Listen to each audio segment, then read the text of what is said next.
They wanted the blessing of God, but they didn't want the God of the blessing. Hey everybody, this is Pastor Justin Walker with The Whole Truth, where we go through the entire Bible from Genesis to Revelation without skipping anything, and you can come along with me. Follow along on the channel, grab a Bible, turn it open to Genesis chapter 31 and verse 4. So that's Genesis, first book of the Bible, chapter 31, verse 4. And we're talking about this guy named Jacob. Abraham, Isaac, Jacob. You've probably heard those names. The God of Abraham, the God of Isaac, the God of Jacob. Father Abraham from the kid songs that you might have sung in Sunday school or you might have heard of. So that's Abraham. He had a son, Isaac, and Isaac had a son named Jacob. Jacob had to run away from his family because of some stuff that he had done, some tricks that he had pulled on them to get his own way, to receive the birthright that he didn't really have to do. And we've seen him continue on that path. That same Jacob ran to his uncle and married his, if you will, his cousins.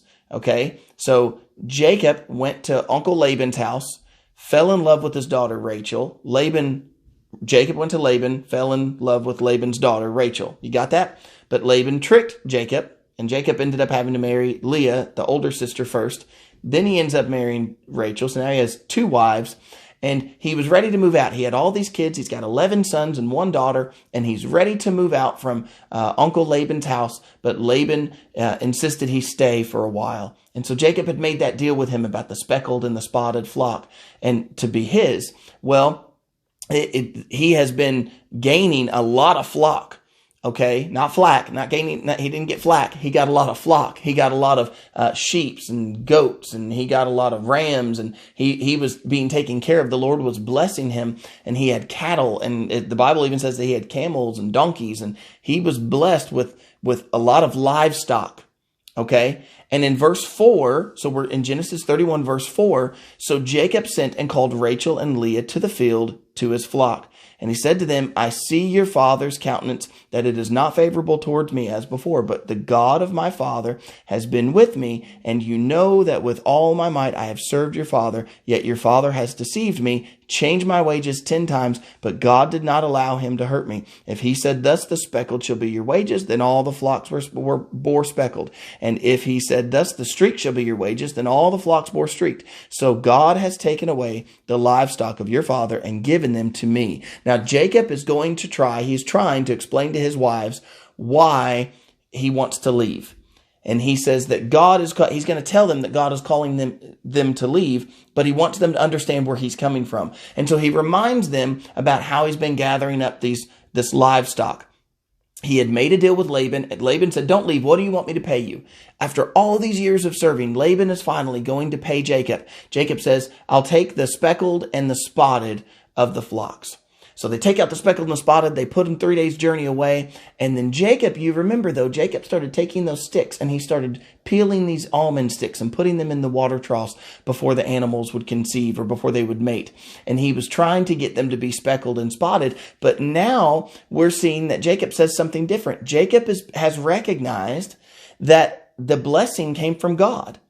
Laban had tried to trick him. Laban said, if all the animals were being born speckled, he changed the wages. He goes, I can't give you the whole farm, Jacob. They're all being born speckled. I'll give you if they're streaked, okay? Not if there's spots on them, but if there's streaks in them, I'm going to give them to you. Okay, Jacob? Is that good with you? Well, Jacob, this is what Laban always does. So Jacob says, okay, fine, I'll take the streaked. Well, God lets them all be streaked now. And so 10 times Laban comes back. Okay, I can't give you everything, Jacob. I got to have something for myself. You can have them all if they're gray. If there's gray in their spots. Well, they all got gray in their spots. Then he says, okay, no, let's go back to speckled. Okay, let's just go back to the original. We'll go back to speckled. Well, they all come out speckled. This keeps happening. Jacob says it's God who's doing that. Notice he didn't mention his little almond branches. He said it's God who's doing it. Well, look at what happens in verse 10. And it happened at the time when the flocks conceived that I lifted up my eyes and I saw in a dream, and behold, the rams which leapt upon the flocks were streaked, speckled, and gray spotted. And the angel of God spoke to me in a dream, saying, Jacob. And I said, here I am. And he said, lift your eyes now and see the rams which leap upon the flocks are streaked, speckled, gray, and spotted. For I have seen all that Laban is doing to you. I am the God of Bethel, where you anointed the pillar, and where you made a vow to me. Now rise, get out of this land, and return to the land of your family. So God gives Jacob that very specific call to get up and go to the land where he would show him. Well, or the land of his family that he had shown Abraham. And do you know that Jacob's now telling his wives it was God? And how does he know it was God? He saw it in a vision. He said, I had this vision. And the speckled and the streaked and the spotted were leaping on top of all the others. It's God who was doing it. In other words, God says, Jacob, in the vision, God says, Jacob, it's me doing it. I am the one. It's not your sticks that you peeled and put in the water. Jacob, I am blessing you. I am going to take care of you. But you got to trust me. Get up and go to the land of your family. Go to the land of Isaac, the land of Abraham, the land of promise. I need you to go back there. Stop living with Laban. Get your family up and move. Jacob is standing in the field. Don't lose the context. Jacob is standing in the field telling this to Rachel and Leah, those wives that he has from Laban. Well, look at their reaction in verse 14. Then Rachel and Leah answered and said to him, is there still any portion or inheritance for us in our father's house? Are we not considered strangers by him? For he has sold us and also completely consumed our money. For all these riches which God has taken away from our father are really ours and our children's. Now then, whatever God has said to you, do it. Rachel and Leah, they say they're willing to trust, but do you notice the reason they're willing to trust? It's not that they're trusting the vision. It's not that they're even just trusting the blessing, though they want that blessing. What they're saying is, what is there left for us here? What is there left for us here? There's Laban, our dad, he's consumed all our money. He's sold our stuff. He sold us. He treats us as strangers. There's nothing left for us here. Their reasoning to leave is not based upon trust in what God is saying, but their reasoning for leaving is because they're looking at what Laban has been doing to them and how he's been treating them, and they're ready to go. Now, I'm not saying that there's not an amount of trust that's going into what they're doing, but what I am saying is they're proving that they don't fully trust God. They're not fully committed to him. And we'll see that in the next verses. Look what happens next. Jacob rose and set his sons and his wives on camels. And he carried away all his livestock and all his possessions, which he had gained, his acquired livestock, which he had gained in Padan Aram, to go to his father Isaac in the land of Canaan. Now Laban had gone to shear his sheep, and Rachel had stolen had stolen the household idols that were her father's. And Jacob stole away unknown to Laban the Syrian, in that he did not tell him that he intended to flee.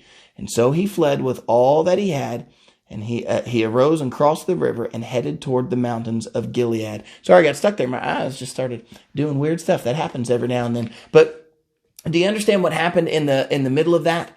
That Jacob's going to flee. He doesn't tell Laban that he's going to flee, but Rachel went in and took the household idol. She took the family god, if you will, the false god, the idol, and she stole it and brought it with her.